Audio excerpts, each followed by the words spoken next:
Detectives of old-time radio. From Boise, Idaho, this is your host, Adam Graham. Got a comment? Email it to me, box13@greatdetectives.net. Be sure to follow us over on Facebook, facebook.greatdetectives.net, and become one of our friends over on Twitter. Well, this week's episode of The Thin Man marks a new Nick Charles, David Gothard. Unfortunately, there's just not a whole lot of information out there about Mr. Gothard. In addition to his 3 episodes of The Thin Man, there are several episodes where he appeared in Radio City Playhouse that are in existence, but no pictures, not a whole lot to tell about him. But I think his Nick Charles has an even more pronounced comedic edge, as you'll hear. Before we do get into today's show, I do want to let you know about my new book out, Tales of the Dim Night. It's a fabulous superhero parody, a novel telling the story of the world's greatest superhero fan, obtaining superpowers and the misadventures that follow. You can learn more about the book at dimnight.com. It's available for order as a regular book, a Kindle book, or an ebook in a wide variety of readers. And we even managed to insert a detective parody into the middle of the story, so hope you enjoy it. Alright, well, this episode is somewhat odd. NBC carried the show to start with, and then CBS picked it up, and then in June of 1944, the show went off the air on CBS, and NBC picked it up for the summer, and then CBS picked it back up in the fall. So this is an NBC show. Looking through the Digital Deli's log of this series, I see that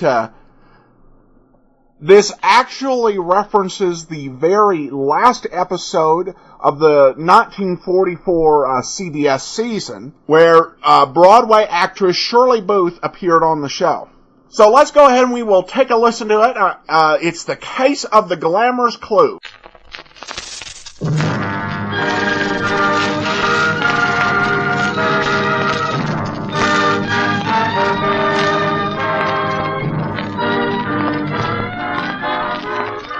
The Adventures of the Thin Man, rebroadcast for men and women in the armed forces of the United Nations.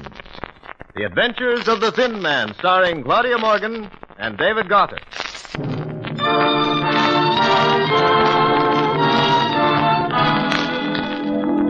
It's early evening, and we find Nick Charles at home alone, anxiously awaiting the return of Nora. The late editions of the evening newspapers are spread all over the floor, and there's a worried expression on our hero's face. Suddenly, the phone rings. That may be Nora, God forbid. I hope. Hello? Oh, hello, Eb. Did you see the New York papers? You got the whole story. How Tootsie Torrens was found dead in my apartment, how we got Shirley Booth to help us, everything. Eb, what'll I do? Nora's going to be boiling. Sure, I made plans for a reception. I hit all the breakable lamps and bases. Wait a minute. I think that's Nora now. Goodbye, Eb.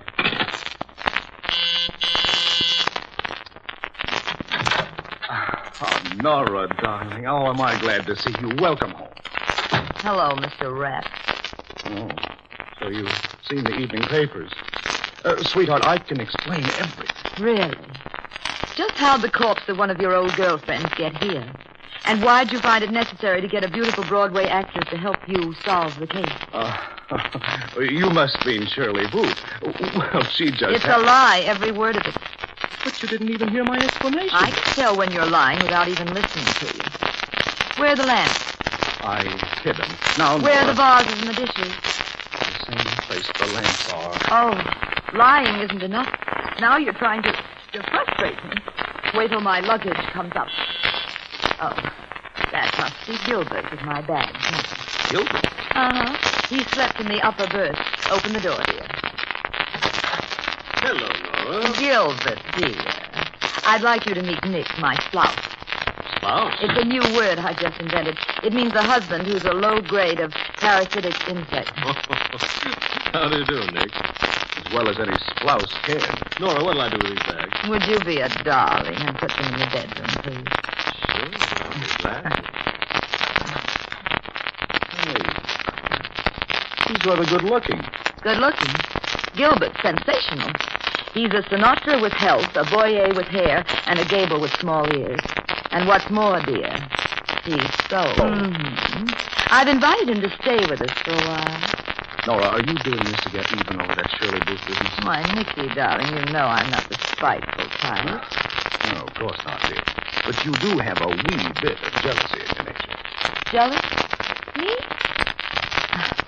Was Shirley Booth very pretty and very, very clever? Mm-hmm. Very, very. Wonder what's keeping Gilbert. Gilbert! Oh, Gilly boy. Gilly boy. Hey, just what's been going on between you two? Gilly. If any self-respecting man would answer to a name like Gilly. You don't understand, dear. Gilly was in trouble. Someone was out to murder him, and oh, I'm going in. Nicky, look! On the bed. I'm afraid that was a very short-lived romance here. Dead? Uh-huh. On my bed, too. What killed him? The way his eyeballs looked, I'd say it was poison. Nora, darling, are you sure you didn't have a good reason to get rid of it? Me? You can tell me. I won't snitch. I didn't kill him, Nicky. Honest, I just brought him here to make you jealous. There's a mark on the back of his neck. A little puncture that's still red. Vampire? Oh, dear. Vampires make holes in the throat. How'd you do it, dear? I didn't. Someone was trying to murder him. Yeah? Why? To get the caprice, he had it on him. It was in his breast pocket. I saw him put it there. We'll take a look. There's nothing here but his wallet. Nothing in his other pockets but some change and odds and ends. Well, look in the wallet. There's a card here. Hugo Starnes, Rare Jewelry, Hotel Dale. Some money, that's about all. Hugo Starnes is the man who was going to buy the necklace. Gilly told him about these attempts to murder him. I wonder if Starnes knows something. Darling, your attempt to cover up your crime is very clumsy. You still think that Nicky, I'm telling you the truth. You've got to believe me. Well, dear, if you'll believe my explanation of the Tootsie Torrance Shirley Booth case, I'll believe this wild yarn about Gilly. Well, no. Nothing could convince me you're telling the truth. But you didn't even hear what I have to say. You think I'm going to stand here and listen to a pack of lies? Okay, baby. Why did you murder her? I didn't. And what's more, I'm going to prove it. And what's more, if you can solve the case without me, I can do the same thing.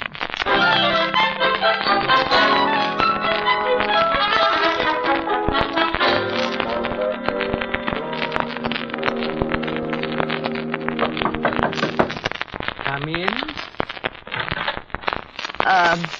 Mr. Hugo Starnes? Yes. Well, I'm Nora Charles. Oh, yes. The young woman who phoned a few minutes ago.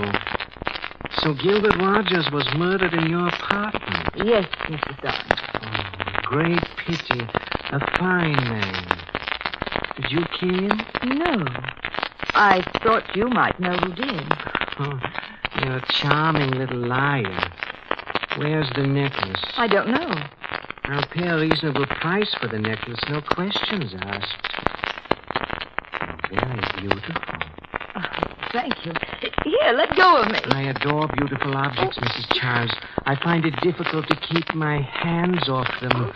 I'm especially fond of the necks of beautiful women. Stop it, you're joking. Where's that necklace? I told you I don't know. Have you ever been murdered? Not for 2 weeks. Why? It's a thrill that comes only once in a lifetime. How do you feel about floors? I don't. I walk on them. You should learn to bounce on them. It should be easy with your figure. Try it. No! Pixie! I hear you call for me, boss. Yes, Pixie. I'm going to give you 1/2 hour to work on a lovely young woman on the floor. Make her tell you where the necklace is. If she refuses, put a bullet into her brain. Clear? Yes, boss. Ain't you gonna stay and watch? Oh, dear me, no. The sounds a beautiful woman in agony makes are so unmusical. You know what delicate ears I have. Be gentle, Pixie. Break her legs first. Get up. Well, aren't you going to help me up? Well, okay. I'll give you a hand. Here. Ooh, my hand. Stop biting. Is that nice? Biting a hand that's picking you up? I thought I'd bite the gun out of it. What are you going to do now? Break my leg? No. I'm just going to kill you. No torture? Why should I get myself all tired out? Oh. Close your eyes. I'm going to shoot you. Now. Couldn't you wait till Friday? No, I'd rather do it today. Well, aren't you even going to try and find out where the necklace is? No. You'll just tell me a lot of lies, and I want to get this over with. Come on now. Close your pretty eyes. Your boss said to torture me first. Oh, he's a big smarty, too. I want to kill you first. Now. Look at my leg. So, I'm looking. So, don't you want to break them? You can't distract me. Can't I? Yep. Don't you dare throw that lamp at me. You won't get me.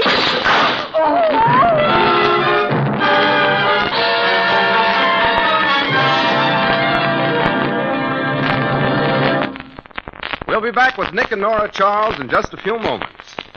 But it's intermission time now, and that brings us to the piano and orchestra of Carmen Caballero in a medley of the hit songs from Showboat.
Why do I love you?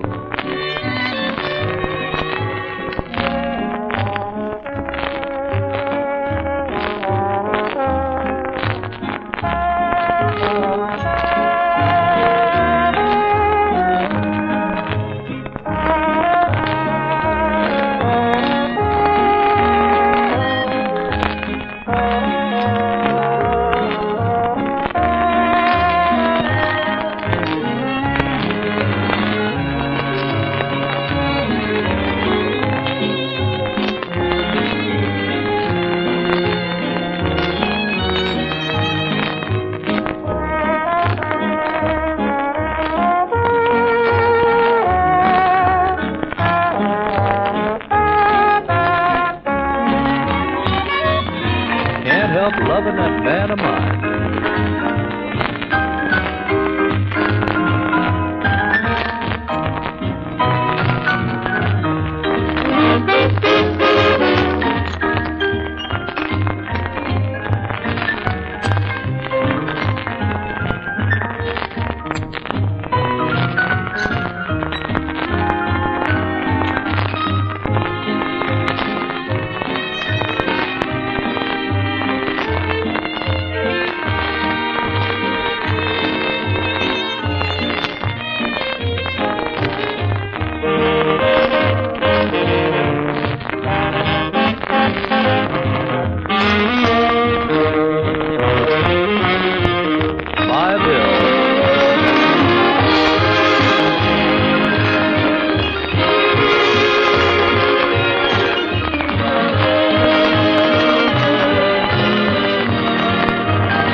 to return to this evening's adventure of the Thin Man.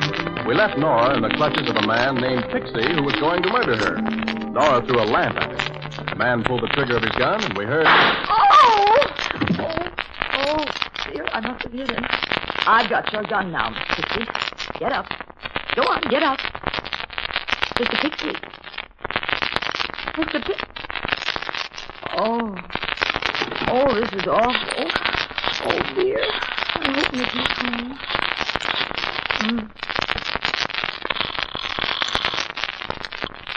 Hello. Hello, Mickey. Oh, Nora. Well, dear, who did you frame for the murder you committed? Listen, Mickey, something terrible's happened. I think I killed a man. Another? Stop joking. I need your help. Oh, you've given up being the Lone Ranger. Darling, will you come over here right away? Will you believe my story about what happened with Shirley Booth? No, but I'll forgive you. I'll settle for that. What's wrong? This man, Hugo Starnes, tried to kill me, and then he assigned one of his men to murder me. And you're still alive? Uh-huh. I threw a lamp at his boy, and the guy died. Starnes is going to come back in about half an hour. What'll I do? Get out of there and come back in 40 minutes. I'm going up there. All right. Do you know where it is? Yeah, I've got Starnes' card right here. Did you get the consul's gun? Mm-hmm. I've got the gun in my hand. Well, hold on to it. Goodbye, dear. Goodbye. Well, I guess... Don't move. Oh! Don't turn around. I'll put a bullet in your back. Mr. Starnes. Yes. Lucky I decided to come back, Mrs. Charles. What are you going to do? Drop your gun. Drop it or I'll shoot. All right. Thank you. Don't kill me again, Mr. Starnes. No. This time I will just kill you a little bit. No, don't. Oh!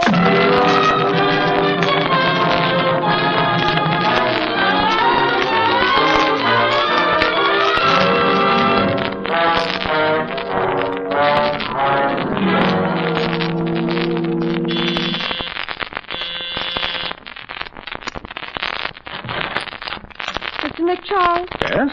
May I see you for a minute? I'm afraid not. I was just leaving. I'm in a hurry and See me. Oh. Does that thing shoot real bullets?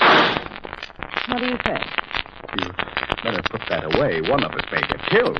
Where's Gilbert Rogers? Well, he's gone. Did he leave you the Caprini necklace? No? Do you know where it is? No? I don't believe you. What happened to Gilbert? He was killed. Are you kidding? No, the body's in the bedroom. Open the door. Let me see. There. Are you sure he's dead? If you don't believe me, ask him. He's been poisoned.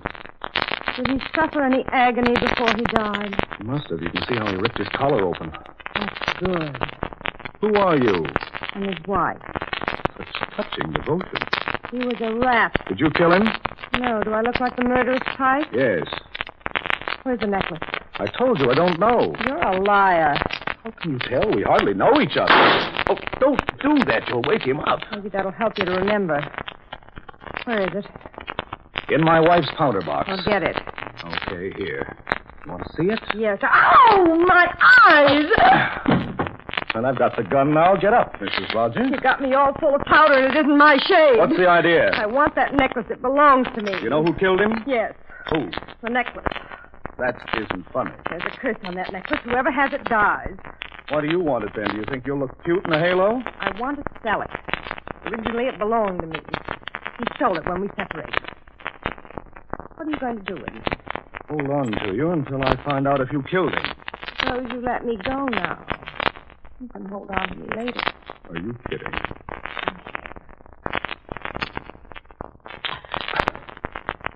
Think I'm kidding?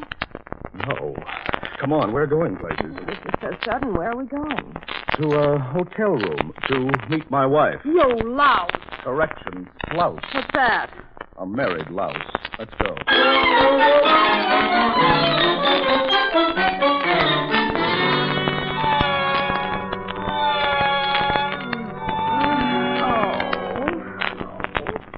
Nicky, where did I get a second head from? You've only got one head, madam. But you'd better keep it on your shoulders if you know what's good for you. Well, who are you? Joe Larkin's the name. Will you please take that gun out of my nose? Sure, if you get up and don't try anything. Who are you? Nora Charles. Why? That's who I thought you were. Who's the corpse on the floor? A torpedo named Mr. Pixie, I believe. Did you kill him? Of course not. Where's Hugo Starnes? I don't know. Where's the Caprini necklace? I've no idea. What were you doing on the floor? Resting. Starnes conked me on the head. I wonder. Don't you believe me? You're married to Nick Charles, aren't you? Mm-hmm.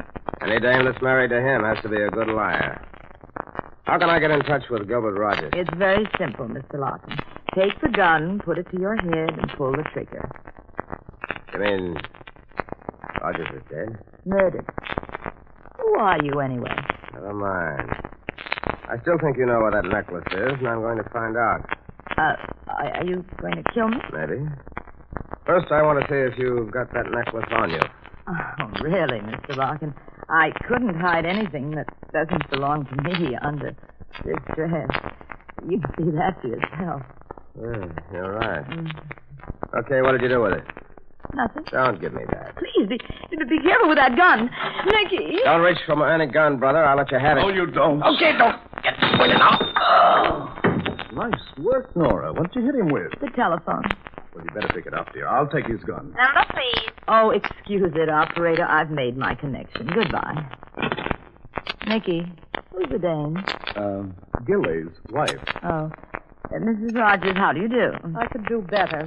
Who's he, dear? The live one or the dead one? The live one. Oh, well, he called himself Joe Larkin. The one on the floor is Mr. Pixie, a burned-out torpedo. Get up, Larkin. All right. Don't shoot. Hello, Rita. Hello. What were you doing with her? Just trying to throw a scare into her. I thought she knew where the necklace was. You two seem to know each other. Joe's my dead husband's attorney. Nora, will you cover them with a gun and search Joe? I want to examine his body. All right, dear. Strip, Mr. Larkin. I got skinny legs. Oh, never mind, then I'll just go through your pockets. Shall I search Mrs. Rogers, too? No, she hasn't got anything. How do you know? What did you find in Larkin's pocket? A yo-yo, 3 salted peanuts. Oh, is that all you found? No, here's a telegram that reads, Dear Joe, still being trailed. Met Nora Charles, wife of famous detective on the train. She said she'd help me after I gave her the baloney about her looks. We'll see Hugo Starnes tonight and follow your advice, Gil Rogers. Very interesting. And so is this body. The shirt's been ripped open. There's a puncture in the back of the neck, just like Rogers had. Nora, darling, why didn't you leave here after you phoned me? Well, I couldn't. Starnes came back and knocked me out. Do you think Starnes is the killer? We'll find out soon enough. I'm pretty sure he's got the jewels. I'm going to have Starnes brought to our apartment. How? By mental telepathy? No, dear. When you left our apartment, I phoned the Continental Detective Agency and instructed them to have a man follow Starnes.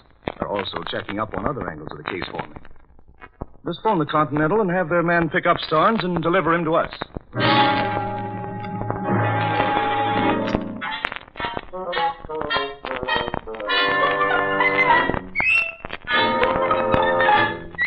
What's the meaning of this? Am I being kidnapped? Shut up and sit down or I'll plaster your ears back, Mr. Starnes. Whose apartment is this? Mr. Nick Charles lives here. And Oh, hello, Mr. Charles. Hello, Shadow. Oh, I see you picked up Starnes. Come in, Mrs. Rogers, Mr. Larkin. Mr. Hugo Starnes. How nice to see you here.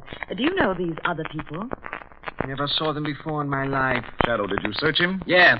Here's his Roscoe. Thanks. Did you find any jewelry on him? No, sir. No jewelry. What did you do with the Caprini necklace, Mr. Starnes? My dear fellow, I haven't the slightest idea of what you're talking about. Listen, Starnes. Gilbert Rogers has been murdered. Your boy Pixie's been bumped off, too. We have reason to believe you're responsible for both those murders. Don't be silly, my good man. I dislike homicide. It's so illegal.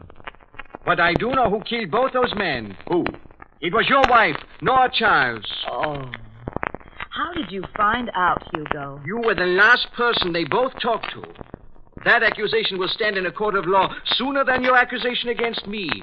She's the murderer. How'd I do it? I don't know. Poison, probably. Maybe you've got some on your fingernails. All you have to do is scratch some. Like this? No, don't. Stop it. Stop. You better be careful how you treat me, Nicky. I've got the evil eye. Oh, Nicky, it's Hugo. He collapsed. Oh, baby. He's dead. Are you kidding? Nope. Oh, I've really got the evil eye. Don't you look at me. Make her stop looking at me, Mr. Charles. He'll kill me, too. Take it easy, Mrs. Rogers. If Nora's looks could kill, I'd be an aging ghost by this time. Here's what killed him. The necklace. The Caprini necklace. Yes, it was around his neck, under his shirt. There's a curse on that necklace. Whoever wore it died. Not a curse, Mrs. Rogers. A very tricky little clasp. With a needle in the clasp controlled by a delayed action spring. The needle is hollow, filled with deadly poison. You see, Nora? Mm-hmm. I suppose it was the kind of gift a man gives to his wife to sort of shut her up. Mm-hmm. The men of the Renaissance had a very efficient way of solving their domestic problems. Mrs. Rogers, did you know about this? No, this is the first time I heard about it. That's not so easy to believe. Well, I never wore the necklace. There was a curse on it. Then why were you so anxious to get it back? It belonged to me. I wanted to sell it. You can't accuse me of that murder. I didn't do it. What do you know about this, Mr. Larkin? Nothing more than what you know. The puncture on the neck of the three dead men indicates that they all met their end the same way. They wore the necklace. That looks like an accident to me, Mr. Charles. Perhaps that poison was in the clasp ever since Renaissance time. No, Mr. Larkin. I had the Continental Agency check the history of that necklace. It was worn and admired by many people for centuries. No one was ever found dead with a necklace around his or her neck until tonight. That indicates only two people who might have put the poison there. Are you accusing me? We aren't neglecting Mrs. Rogers. I didn't kill him. That's ridiculous. What motive would I have? I don't know. But I do know Mrs. Rogers had a motive. To put it mildly, her husband didn't appeal to her. Also, since the necklace was at one time in your possession, Mrs. Rogers, you had an opportunity of filling it with poison. Did I? And how did I get him to hang it around his neck? Maybe Mr. Larkin knows. I don't. Besides, Rita wouldn't do a thing like that. Oh, no. Larkin, just what did Rogers mean by the advice he mentioned in the telegram? I told him to get out of town for a few days to get away from these people who were trying to kill him. You'll have to do better than that, Larkin. He said he will follow your advice. That's in the future. Well, I guess I'll tell you everything. He wanted to come back to his wife, and I told him not to. I told him she hated him, might even kill him. You dirty, rotten liar.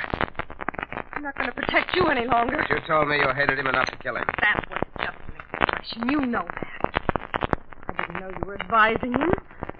You told me you loved me. You wanted to marry me. He had a motive, all right, Mr. Charles. My husband was insured for plenty. If he married me, he'd get that, and he'd get the dough from the next. Rita, shut up. You don't know what you're saying. Yes, I do. You can't pin this crime on me, you dirty two-timing rat. What's more, he's an amateur chemist, and he's got all kinds of poisons in his house. There's your killer. Mikey, watch out. He's grabbing the necklace. No, you don't. Let go. Did he get it? Did he poison himself? Oh, I stopped him before he could touch it. Well, I guess that's a confession of guilt, all right. Nora, call headquarters and make a reservation for...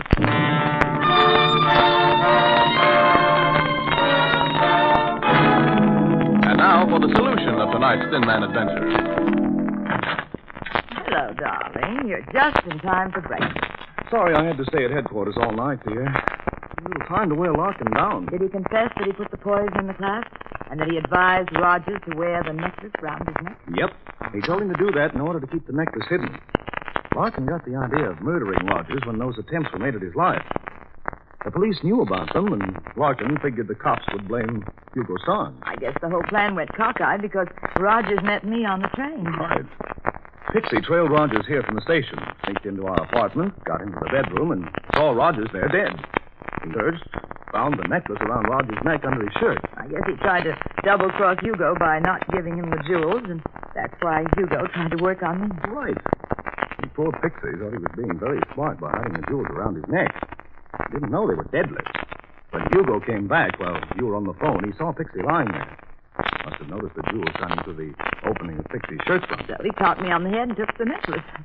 But why did he put it around his own neck? Not a bad place to hide a necklace, dear. I guess he got the idea from Pixie. He didn't know the jewels were deadly either. That's how I knew that neither he nor Pixie was the murderer. Brilliant.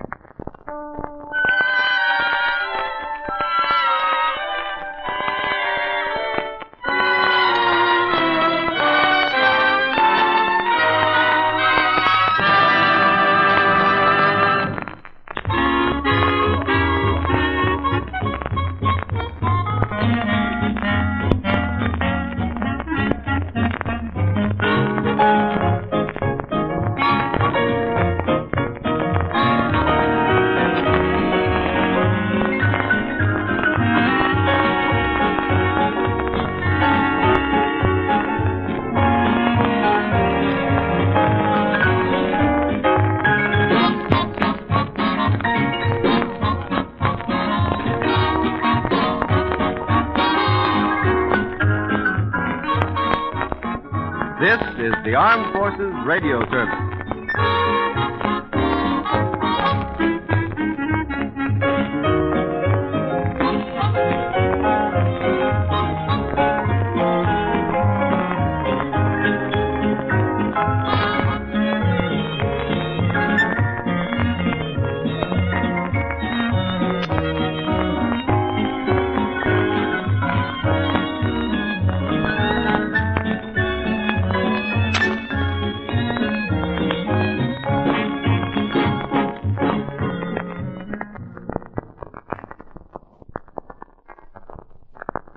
Welcome back. Well, this is one of those episodes where you really miss having all the episodes in order, as it would have been nice to hear the one that was before that. But be that as it may, it was a good mystery. I apologize, sound quality was kind of off in this performance, but most of the series, we've got a total of 8 entries and very variable amounts of sound quality. We have a listener email from Joan. Just listen to the Nick and Nora Charles episode about Professor Wanger. You say it's from 1942, but from the Armed Forces intro, it's going out to United Nations forces. Joan, I can kind of understand your confusion because the United Nations as a formal organization began to exist in 1945. However, the United Nations, when you're listening to old-time radio, is not, before 1945, is not in relation to the organization that exists today.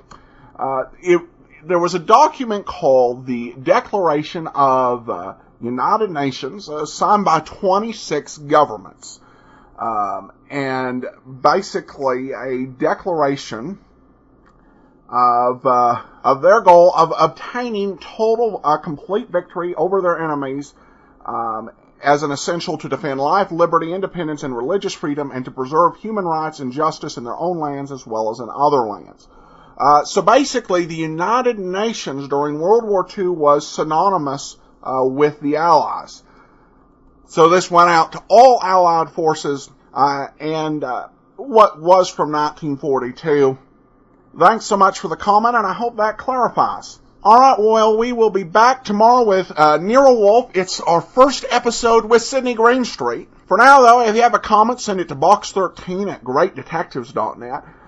Cast your vote for the show on Podcast Alley, podcastalley.greatdetectives.net, and become one of our friends over on Facebook, facebook.greatdetectives.net. From Boise, Idaho, this is your host, Adam Graham, signing off.